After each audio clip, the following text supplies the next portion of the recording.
So you picked up your kid and you put him in a garbage can? Yeah, my little brother who's 4, him who's 5, and my puppy.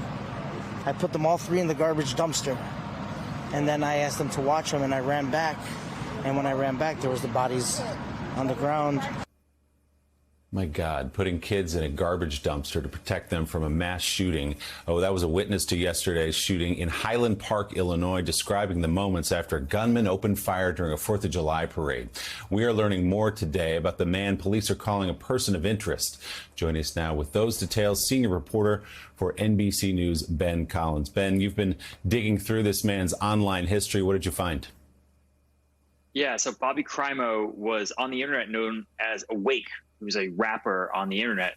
And this wasn't a small time kind of thing. Like usually where you see these mass killers, they sort of appear in the public for the first time at their mass killing. That was not the case with this killer. He had music videos where he graphically depicted school shootings and being in shootouts with the cops. There were cartoons of him being in shootouts with the cops. He had a Spotify account with tens of thousands of plays between that and YouTube. He had his own Discord server, which is basically like a message board or a chat group where people in that server talked about political nihilism, about political murder and things like that. This man was part of a much larger community that ties back to places like 4chan that are obsessed with mass death and nihilism in general, and the idea that the only way out of life in general, if you're a young man, suspected young man, is this sort of thing, mass death, to contribute your name to this culture of mass killing.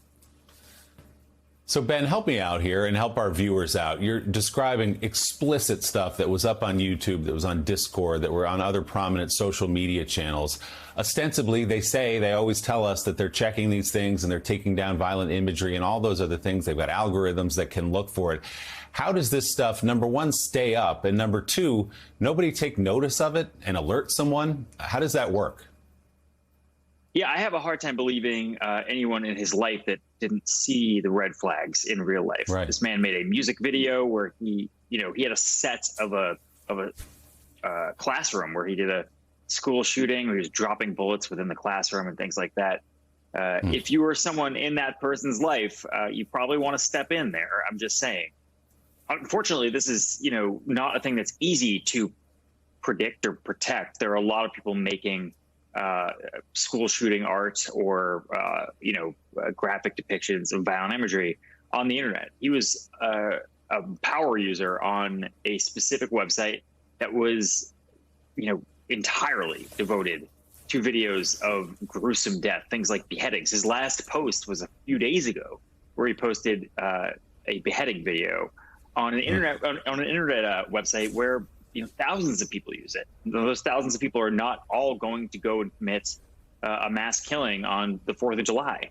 So that's the issue here, is that we are, as Americans, we are allowed to make these graphic depictions of horrific things that should not necessarily put you on the radar of the feds. The problem is when you start collecting ammo and people in your life start to see this, they really have to step in, and that did not happen here.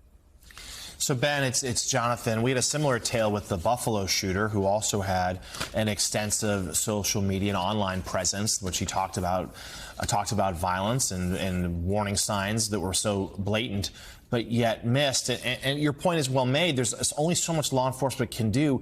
But can you tell us what efforts there are underway? Like what sort of surveillance or monitoring they might have on these sites, on this discourse? And is there a certain thing that would trigger intervention? Is it a direct threat? How does this work? Because I think right now you probably have a lot of people watching this so deeply frustrated that these signs are so out in the open and yet nothing was done.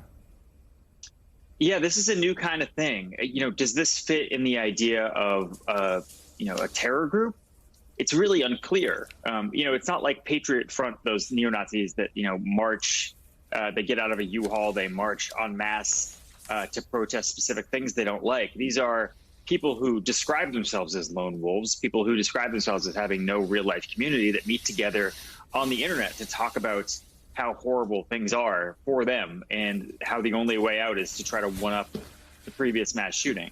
I am sure that there is some sort of, FBI or law enforcement response to this that is ongoing, but it is probably not as advanced as traditional terror cells. He pushed things that were closer to like an aesthetic than a traditional group, I would say.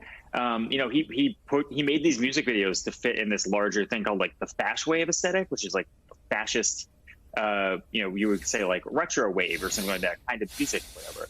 That's what he was trying to fit into that community. He was trying to fit into like the fascist online spaces on the internet with these music videos. This what I would call like black pilled, which is the idea that death is really the only way out. That to them society is a joke. Death is the only way out. How do you exactly drill that down to who exactly is going to commit a mass murder? It's really difficult, but it's a completely new set of problems here that we've had in the last couple of years as people got more and more deeply into very specific subcultures on the internet. And some of those are incredibly violent.